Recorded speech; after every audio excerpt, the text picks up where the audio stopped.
Thank you for tuning in to another episode of Help Nobody Told Me. I'm Jasmine Shapiro. I'm a realtor with Berkshire Hathaway Home Services here in the Chicagoland area. Here with my co-host, Jordan Kagan, the man of silver. And I'd like to thank everyone for joining us for another episode. We have an amazing guest with an incredibly important topic to discuss. So I welcome Richard Greenswag. Close enough. Who's an attorney, but he also really is involved in an amazing organization, Hunger Richard, Resource Network. Yeah, but you've spent 4 decades practicing law. How did you then get into something like this? It was actually a matter of happenstance. I had a client that was involved with PADS Lake County, which is a homeless service organization up in Lake County, and there was some sort of a political problem on the board, and he got me and one other guy to get on the board. I knew nothing about it. We spent 6 months on the board, and I realized he was wrong, so we've ended up voting against him. But I ended up staying on because when you start dealing with the homeless, and you realize that the difference between them and you is mostly dumb luck. I mean, I've had opportunities, the rest of it, but one little thing, okay, and you meet these people and you realize that they're human beings, okay, and, you know, I've always sort of been a think globally, act locally, and being able to actually help one person at a time is really important. I read somewhere, and it's probably from the Talmud, but if you save one person, you save a world. So don't try to save the world. Save one person at a time. Just do something. And it just kind of got into my blood. That's sort So of did you start with PADS then? Yeah, that was my first opportunity. Although to say I was totally passionate about it was be an exaggeration. But you have moments in your life where something triggers. Mm-hmm. My father was very charitable. So I got into the habit a little bit. And he always felt you owe, give back. You live a great life. But my wife and I have been very lucky to be able to travel, and we were in Africa about 8 or 10 years ago. And we ended up going into a township where all you see is 6x6 shacks, as far as you can see, with no water, no nothing. And there's a whole long story, but we ended up having tea at a health center, and there were a little stack of themes that looked like third grader themes. And I said, what are those? She said, well, take one out. So I started reading it. It's a woman learning English and all this stuff, and she starts telling this story about how she goes to the health clinic and she ends up being diagnosed with AIDS, and she gets all these drugs, and she goes home, and her mother won't talk to her, and her boyfriend immediately blames her and leaves, and her whole life is bereft. But there was a line in there, and I'll never forget as long as I live, because she said, eventually my mother took me back because there's no grave for the living. And I completely lost it. Completely lost it. We go back to the hotel. I went to the ATM. How much do you want? You know, we still support. It's called the Conva Lumbatu. It's an organization in South Africa. But when you see that, So have you stayed in touch with her? yeah, we still. And she's doing help. okay well, now? yeah. Well, not this particular woman, but we Okay. stay in touch with the organization. Yeah, A little bit. And yeah. my wife has sold some bracelets, you know, and we have friends who give eyeglass frames, things like that. But you know, you have moments like that where you just go, you're the luckiest son of a gun on the planet. Okay, give Right. something back. So that's sort of where it generates from. So in the last couple of decades, I know you said you were on for about 20 years with PADS. Yeah. What else have you been involved with? It sounds like you really, we call it in Hebrew chesed, which is like acts of kindness. And thank God it's common. I think this world today needs more giving, less selfishness. We are in some dark times in this world, this country. Yeah. And that's the point of this podcast too. We're trying to give some information to people. Maybe you can learn something. Maybe there are guests on our podcast that people need to reach out to. So that is the point of this podcast, is to help people. Yes, help nobody told Yes. me. And when it comes to helping, which is really, I think, sounds like your passion that your father taught you. To a large degree, yeah. So what other things have you been involved with other than PADS? You have to understand that my passion is, there's always a mix, okay? Yes, I want to help, I do. But I'd be lying if I didn't say part of it is fear of karma. You know, if I help the homeless, I'll never be homeless. If I help the hungry, I'll never be hungry. You know, you have a little of that going on, great circle of life thing. Wait, so but tell- the other things, PADS was really my main thing, and I was very involved with PADS for a really long time. But you end up meeting a lot of people in the business. Now, I got involved with Habitat just about a year ago, Habitat for Humanity in Lake County, and now Lake and McHenry County, we've merged. And that was because my executive director at PADS became executive director at Habitat. Okay. He's a wonderful guy named Joel Williams. Just does great work, and that is an amazing organization. I had the opportunity to work on a house last year. Yeah, it's fall. cool. It's a very cool experience. Well, I'm not very good at that. I'm not very good either, at but I don't think they stuff. expect us to be Well, good. well, you know the old adage, measure twice, cut once. Well, with me, it was Mr. Greenswag, measure twice, and then put the saw down before Right. you do yourself. Okay. And I was just hammering. Yeah, so, I think part of that is knowing your strengths, being able to say no, yeah. happy balance in life, because if we are all work and no play, that's not a good balance. If we volunteer to save the world and take for granted our family, that's not a good thing. No. So it's a balance. Right. That's what you always go for. But I've been very lucky. So. Right. And So, then, so how did it evolve to the Hunger Resource? Well, I Network? retired from PADS because Okay. when you become president of an organization like that, your first job is train your replacement. Okay, and this is what a lot of people don't understand. Ah. And I'm now 71, so it was time to move on and let younger people. And it was a team thing. I mean, PADS grew a lot while I was there. Was it me? No, I was no great inspirational leader. Well, but but you to were the part of extent the that I crowd. had some Yeah. help with it, I'm very proud of that. But I think my strongest achievement was building a better board and bringing better people on, and Okay. they're in great hands now. So I still do some stuff for them, but I'm not as involved. But when I did that, I thought, well, I don't really want to do anything that big. And then a friend of mine, a guy named Wayne Carlins, was involved in this organization, the Hunger Resource Network, and they were looking for board members, and they actually took me through a pretty strong interview process. But I liked the organization. It was small, it was local. The board is very active. It's all volunteer. We actually only have 2 paid staff. We have our development director, Carrie Smith, who's phenomenal. And we have somebody who supposedly is part-time, but she works her rear end off, Joan Eichelberg, who is our secretary. And she keeps everything organized.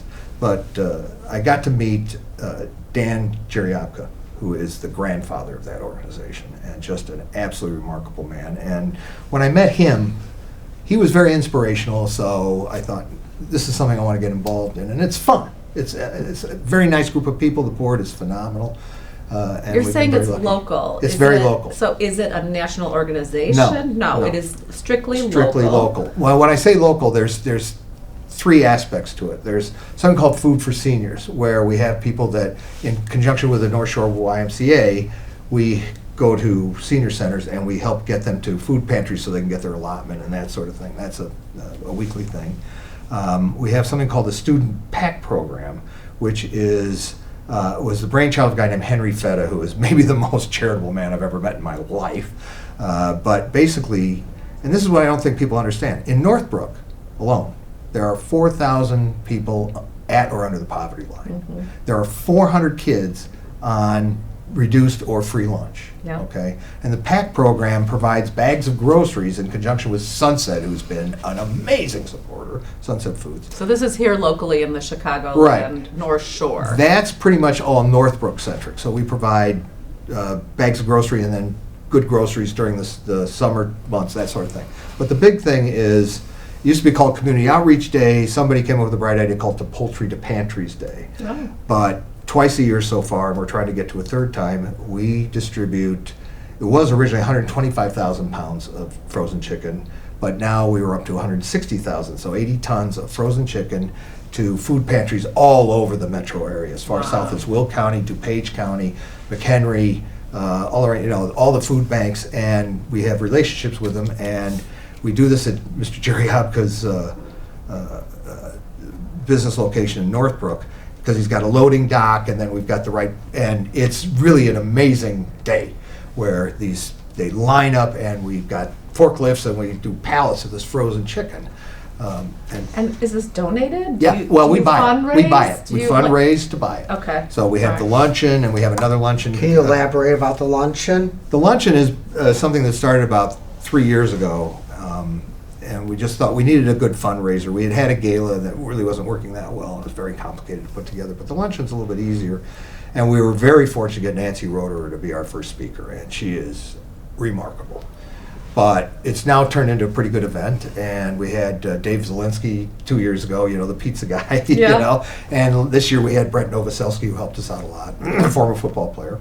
But we've been holding it now at Chevy Chase, and it's been a great event.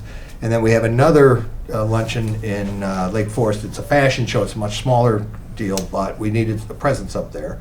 And we have a golf outing, and then foundations. We've got a very good staff of volunteers that help us with foundations, and we, everybody in the board contributes, and so it's really. I'm not a very good fundraiser, but so how many people are part of this network? Well, the board is 18. Okay. And we have sort of all sorts of skill sets, but we've got a large number of volunteers. I'd be lying if I tell you the exact number, but on Poultry to Pantry Day or Community Outreach Day, we get probably 40 or 50 people come and help load the trucks and move stuff around and give donuts to the drivers, all this sort of thing. So we have a very active volunteer base, and we're very proud of that. Very proud of that. So you said up to 160,000 pounds in a single day of chicken being given away. So how many semis of chicken? 3 semi-loads. Did you hear that, everybody? 3 semis of chicken bought with donations. Right. Food pantries will tell you, That's they amazing. get a ton of pasta. They get everybody's Microwavable type. Yeah, of food. they get Junk food, cans chips. of Right. hearts of palm and refried beans. things and that have a long but they shelf don't life. get poultry. They don't get protein. Proteins. So I think that from what I've learned, I've attended, I think, all 3 luncheons now. That really the newer integral part of the group is talking about protein, because protein is what keeps our stomach full. It keeps our brain working. So It's instead critical. of giving people carbs, which aren't going to really keep them in a healthy place, Right. you focus to trying to provide healthier food, protein. It's absolutely true. Right. absolutely It's true. just the longevity of keeping something like protein in the pantries versus foods that have preservatives and things like that, right? Right. It's That's interesting the how it struggle. evolved, because Dan and Linda started this thing in like 2009, working out of St. Giles in Northbrook, and they were doing food rescue. So they would get it from Sunset, and they'd get it from restaurants and things like that. And then they expanded over time and started doing farmers markets. But the logistics of doing that and the efficiency of doing that are very, very difficult. I think Dan used to refer to it as herding cats with all the volunteers, and where do you get the food and where does it go. But they were even rescuing old refrigerators, and then APT would repair them and help distribute them to food Interesting. pantries and things like that. We actually are in a program right now in McHenry County where we're buying a freezer for a pantry there, and we got a special grant to do it, and so that they can get our chicken and hold it. But something like 60 to 70% of the chicken's consumed within 48 hours. Wow. I mean, that's how desperate they are for it. But this thing has evolved over time, and he finally came to the conclusion that we'd be much more efficient and much better if we limited our mission statement. Look, I've been involved in enough not-for-profits that, especially executive directors, and especially if they're social workers, never met a program they didn't like. Right. So one of the focuses I've always been big on is stay within your lane. When you're perfect at what you're doing, which you never will be, then you can start expanding. Right. But Dan and Linda especially have just done a marvelous job here. And now it's so efficient that we start like around 6:30 in the morning, the trucks start coming around 7, and we're usually done by 10. Wow. It's just, we got 2 3 lanes and semis, forklifts, yeah. and it's really, Incredible. it's quite an operation. We used to do it out in public. We did it at Sunset Foods in Northbrook. The problem was logistically getting the trucks in there, and you've got traffic and all the rest of it, and it was dangerous. Right. So now we're in an industrial area, but it's a very efficient process. We've got loading docks, we've got the forklifts, everything. It's really wonderful, wonderful. So talk to us a little bit about where you see legal or policy change playing a role addressing poverty and housing and food access. Yeah, well, basically, I focus on what's affected our people, our food pantries. And there were 3 major programs. There was one called the Emergency Food Assistance Program, TFAP. That program was providing food for, it's just direct food to pantries. Well, they've cut that by about $500 million. Okay, there was. From what to what? I don't know what the original numbers were, but it's down about half. $500 million. Yeah, $500 million. Wow. And then there's the Local Food Purchase Assistance Program, where they purchase food from local farmers, okay, and then get them to food banks. That's mostly been canceled, okay, which of course impacts the farmers, okay. And then the final one is, I can't remember what the other acronym is, but there's one other one, the Local Food for Schools program, which was cut by $660 million. So the need now is huge, and we just don't have. So the biggest cut was helping students at school to get food to keep their brain going, to Exactly. be able to study and concentrate in school. So now we're at risk of kids being hungry, their brain shutting down. Yeah, you can't learn if you're starving. It's pretty simple. So we're trying to fill that void, but given what's going on in the economy and everything else, donations are harder to get. So we get to do podcasts like this, which is very exciting for us, and we really appreciate you allowing us to be on. Getting this message out, because again, people don't realize how many people in these very affluent. Look, Pads was the same way. Lake County is one of the most wealthy counties in the country, okay? And yet we have a huge homeless problem up there, okay? Northbrook, other than, maybe Kenilworth, some of the other North Shore communities, but it's a very wealthy community. 4,000 people below poverty line, you just go, what? People don't realize what's right in front of them. You have it all along the shore. It's absolutely true. Yeah. So we try to fill that void, and the nice thing is it gets it directly to people who need it. So we're very excited about it. Definition of homeless. No permanent residence, basically. So someone couch surfing. Oh, that happens a lot. Someone You can't even, it doesn't even count if you live in your car, right? Like, you literally have nowhere to sleep. You have nowhere to sleep. Yeah. It's interesting because, I'm sorry. I'm sorry. There are certain ethnic groups that we don't see a lot at PADS. We didn't see a lot of PADS. Hispanics. They'll live 12 to an apartment before they'll let somebody sit on the street. But I would say 40 to 50% of the people at PADS have full-time jobs. Still can't afford a place to live, okay? So don't talk to me about minimum wage. It's not enough. Right. There's a And difference between minimum wage and living wage. Right. Right. There's And a then you huge have difference. children and your car breaks down, and what do? Like, do you feed your kids? Do you repair your car? If you don't repair your car, you can't get to work. Right. It's just cyclical. All you have to do is talk to the food pantries. Yeah. They're going crazy, and they can't keep stuff in stock because people are hungry. And in this country, I'm sorry, it's a national embarrassment. I'm sorry, Yeah. it just is. And Yeah. I don't know how this will legally definition of homelessness, but to me, someone that's staying at a hotel and paying one night at a time or 1 week at a time, that's homelessness. Yeah. They do not have permanent housing. Housing. I mean, Section 8 helps and things like that. But PADS I helped them acquire a hotel in Waukegan. Waukegan. Right, and that's going to be a central headquarters now and all that other stuff. So again, you reach out and touch the people who need the help. Right. Okay, you can sit there and pontificate, or and I don't want to diss politicians particularly, but I'm going to. The Bush administration said we're going to solve homelessness. No, you're not. Not so easy. No, you're not. Okay, Yeah. so you've got to just help feed or Right. house one person, one family at a time. And when you see that these are little kids, Right. well, I mean, you could say, oh, they're work. I actually had somebody in a networking event came to me and said, well, everybody knows those panhandlers that make $60,000 a year. I said, where did you get that number? Well, everybody knows that. No. I said, if they have a big day, huge day, $100.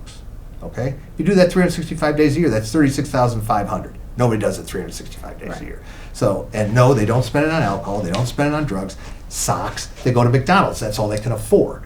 Okay, so they don't get decent food. And McDonald's is not so cheap anymore, No, so I it's hear. not. I mean, Jesus. It's ridiculous.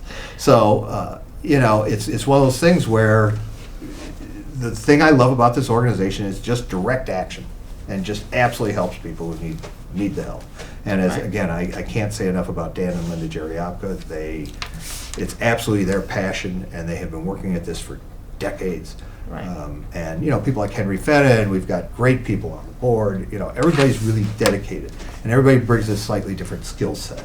But and also all props to our development director, who's really Carrie has just done a great job of bringing funding in and finding new places. And then we've got a whole bunch of volunteers, including one woman who used to work for me at my law firm, who they do research. They research grant. Foundation grants and things like that. So a bunch of very helpful people. So for our listeners who may not know where to even start, they heard this podcast, they feel that they want to try and do something. They may not live in this area. We might be speaking to people all over the world. Where would they even begin? Start with our website, hungerresourcenetwork.org. Okay, but you said you're local. We're located in Northbrook. The two programs that are Northbrook centric are the student PAC program for the school districts and the food to seniors. But the poultry day is the entire metro area. Okay. So as I said, we have people coming from. We get Catholic Charities comes, and the food bank, Northfield Food Pantry, but people out in McHenry, all over the place come in, and we have relationships with these people, and we tell them, and they want a half a pallet, they want a full pallet, It's hard for us to break them down. We used to break them down, and that was a real nightmare logistically. So I think the smallest we do is half pallets. And it's funny because sometimes they come in with these little trucks, and you put the pallet in, the truck's coming out like this, Drive carefully, please, So if you live in the state of Illinois and you want to get involved, go on your website. The website, and again, that is hungerresourcenetwork.org. Okay. I'll put it on my forehead. And we will put that in the show notes too. Okay, thank you. But if you don't live in Illinois and you want to help the homeless, there's tons of organizations. PADS, for example, is a brand that you have PADS. You have DuPage PADS, you have PADS Journey to Hope and Palatine, and then there's, I think, Southwest Cook County PADS. If you just Google PADS, you'll find something. Certainly in Illinois, I don't know if they're national, but there's actually no really affiliation among them. Okay. And it used to stand for Public Action to Deliver Shelter. Now it's providing advocacy, dignity, and shelter. But all you really have to do, if you really want to just get involved in anything, get on Google or Bing or something, or DuckDuckGo, if that's your thing, and just Google volunteer opportunities, and they come up like that. Okay. So, give something back. and it could be it doesn't have to be an enormous amount of time. You don't No. have to be on the board. Give as much as Just you show can. up at something. Right, Just show up right. at something, And support something, write a check, whatever. And it's Okay? so rewarding. If you do that, you get so much out of it. It makes you feel great. Yes. It makes you feel great. Not everybody likes to give, money to panhandlers, as we talked about. And I have found, I give it to everybody. and I have found a very simple thing is that, and if one kind of person says you don't have time, if you go to like a Dollar Tree or a place where you could buy, a package of 6, you can easily get a water bottle for 15 or 20 cents, a bag of pretzels, a protein bar, and for a very reasonable price, make up a blessing bag, hand it to a homeless person, and you're giving them something to eat. Right. If they say I'm hungry and homeless and you don't want to give them money for the homeless, at least give them some food. And a lot of us don't have cash on us these days. Yeah, well, Yes. that's true. And I always like to, even if I go that extra step, I print out a little note card. That's nice. It's called like a blessing note, and I hope times get better for you. Yeah, there's a lot of small organizations. I'm in several networking groups, and one of them has a group of people called North Shore Helpers.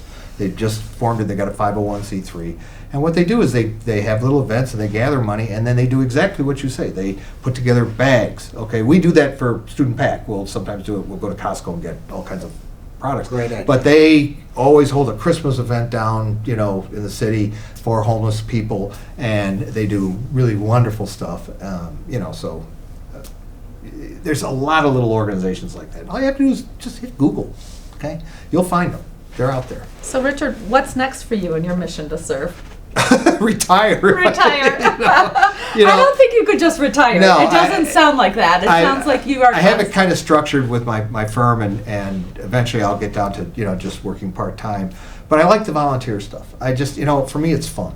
Yeah. And I like helping out. So, and it's not because I'm some altruistic genius, look, it's just keep me busy, and believe me, my spouse, who I love dearly, would not want me around the house that much. So you get out, you go out and do things, because if you sit, Bobby Bowden, he was a Florida State or Florida football coach, and they one time asked him, are you ready to retire? He says, no, I'm not ready to retire, because after you retire, there's only one thing left to do. Well, no. There's, just keep moving. Yeah. Just keep moving. Yeah. And this is something that helps me keep moving, keeps me engaged. It gets back to there is no grave for the living. So if you're true. not living Yep. and helping others, it might be a slippery slope. right. Yeah, it's As you said interesting. As I earlier. said, you have these moments. I was doing that Habitat for Humanity thing, and I talked about this at one of the luncheons. But we're in it was like a little community that they built in Waukegan. And while I'm doing something, there's a woman across the street who just got in her house, and I hear her on the phone. She's like manicuring the lawn with a tweezers, but she's going, do you know where I'm calling you from? I'm calling you from my house. My house. Can you believe I got my house? My kids have a room. They each have. We have it's bathrooms. incredible. It's clean, and I don't hear no shooting. At which point I thought, oh God, Yes. wake up! Look, you know Yes. what? We live in a bubble here, and if anything's taught me that, look, we're just back from India, and you see how most of the world lives. Yeah. We're in a hell of a bubble here. I go home. I got potable water. I got a roof over my head. I got air conditioning. Right. I know where my next meal's coming from. Right. Most of the world isn't like that. Yeah. Okay, so recognize it. So if your carry-out meal from a local restaurant's 15 minutes late, shut the hell up. Yeah. Okay, quit whining. It's a waste of time. Right. Understand what you got. And you don't live, if you're living in the burbs here, you don't live in a food desert No, where you don't have. I got a full- 15 grocery stores within 10 minutes. And some people don't have a single grocery store within 10. and they got to go to a convenience store to buy stuff that's half as good and twice the price. Well, Richard, it's Thank been you. such a pleasure having you on today. Well, thank we you. learned a lot, and we will put all of the contact information for your Good, thank you. organization on our show notes. And I invite everyone to learn more about Hunger Resource Network. And I think their annual luncheon, which I'm proud to go to, 150 or 200, 200 people, invite people to, they just had Golf about a outing on month ago. August 6th. Don't forget, at Chevy Chase Country Club. It's really a nice deal. And thank you very much for having me on and giving You're me a chance welcome. to talk about HRN. Because We're trying to make it a better world, as we Right. talked about. one person at a time. That's right. Well, thank you for tuning in to our episode of Help Nobody You Told told Me. me. And please follow and share the podcast and subscribe. And tune in next week for another episode. Thank you so much. Thank you, everyone. Bye. Thank you.